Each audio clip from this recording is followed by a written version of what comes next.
হঠাৎ ফোনে নোটিফিকেশন এলো, মেমরি ফুল। ক্যাশ ডেটা আর বাকি জিনিস ক্লিয়ার করলেও গ্যালারি খুলে তো আমার মাথায় বাজ ভেঙে পড়ল। এত ফটো আর ভিডিও যে কোনটা ছেড়ে কোনটা ডিলিট করব বুঝতেই পারছি না। ট্রাভেল করতে ভালোবাসলে গ্যালারি যে ভর্তি থাকবেই তাতে তো কোনো সন্দেহই নেই। গ্যালারি ঘাঁটতে ঘাঁটতে হঠাৎই চোখে পড়ল একটা ছোট্ট ট্রিপের কিছু মেমোরিজ। উইকেন্ডে দুদিনের জন্য ছুটি কাটাতে গেছিলাম ঝাড়গ্রাম। এরকম অল্প সময় হাতে নিয়ে অল্প খরচে পাহাড়, জঙ্গল, নদী সব একসাথে পেতে চাইলে এই জায়গাটা কিন্তু আদর্শ। প্রকৃতি প্রেমীদের জন্য অসাধারণ একটা জায়গা। এরকম নৈসর্গিক দৃশ্য দেখে মন তো ভরে যাওয়ারই কথা। চলো দেখে নিই সেই সুন্দর ট্রিপটার কিছু না ভোলার মতো মুহূর্ত। এটা একটা রোড ট্রিপ ছিল।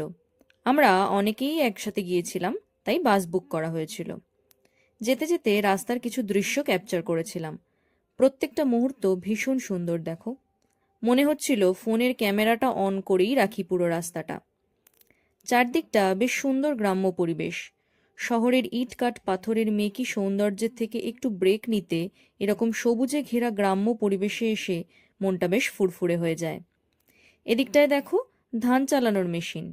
গ্রামগুলোও উন্নত হচ্ছে আস্তে আস্তে। আমাদের যাত্রাপথের এই রাস্তাটা ছিল নাকি ঘাটশিলা ফরেস্ট, কারণ ঝাড়গ্রামের খুব কাছেই ঘাটশিলা। দেখো রাস্তাটা কতটা সরু, এর উপর দিয়ে আমাদের যেতে হয়েছিল। বাস এমন এদিক ওদিক হেলে যাচ্ছে যে বেশ ভয় লাগছিল। রাস্তায় রয়েছে খেজুর গাছের সারি। শীতকালে গ্রাম্য পরিবেশের এটাই তো আসল আকর্ষণ। এক জায়গায় গাড়ি থামিয়ে নেমে আমরাও একটু খেজুর রস খেয়েছিলাম। এরকম দৃশ্য তো আর শহরে দেখা যায় না। আমি তাই ঘুরতে গেলে চেষ্টা করি এগুলোকে ফ্রেমবন্দি করার। আমাদের হোমস্টের কাছেই একটা সুন্দর সর্ষে ক্ষেত ছিল, আর সর্ষে ক্ষেত দেখলেই তো মনে পড়ে দিলওয়ালে দুলহানিয়া লে যায়েঙ্গে। এবার আসি আমরা যেখানে ছিলাম সেই জায়গাটায়। এটা হলো কাঁকড়াঝোড় ঝিনুক ক্যাম্প। ভিতরটা কিন্তু খুব সুন্দর। পৌঁছাতে তো সেদিন সন্ধে হয়ে গিয়েছিল, তাই আর কোথাও যাওয়া হয়নি। হোমস্টেটাই তাই একটু ঘুরে দেখছিলাম। এখানে এরকম ক্যাম্পের ব্যবস্থা আছে। সেদিন রাতেই হোমস্টেতে বনফায়ার হলো।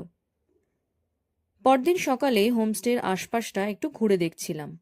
এখানে গিয়ে আমার ছোট্ট কিউট দুটো ফ্রেন্ড হয়েছিল। এই যে একজন, আর এই যে আর একজন। এরপর চলে গেলাম ঘাগড়া ফলস দেখতে।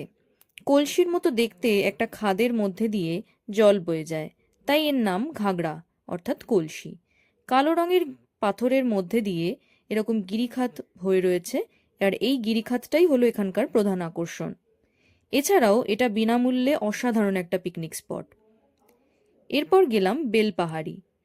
এই যে আদিম যুগের গুহা, এতদিন যা শুধু ইতিহাসের পাতায় পড়েছি, সচক্ষে দেখলাম আজ ওখানে গিয়ে। ভিতরের পরিবেশটাই অন্যরকম, পুরো অন্ধকার, টর্চ নিয়ে হাঁটতে হচ্ছিল। গুহা থেকে বেরিয়ে গেছিলাম বেলপাহাড়ি হিল টপে। একটা জঙ্গলও রয়েছে এখানে। এটাকে মূলত কাঁকড়াঝোড় ফরেস্টই বলা হয়।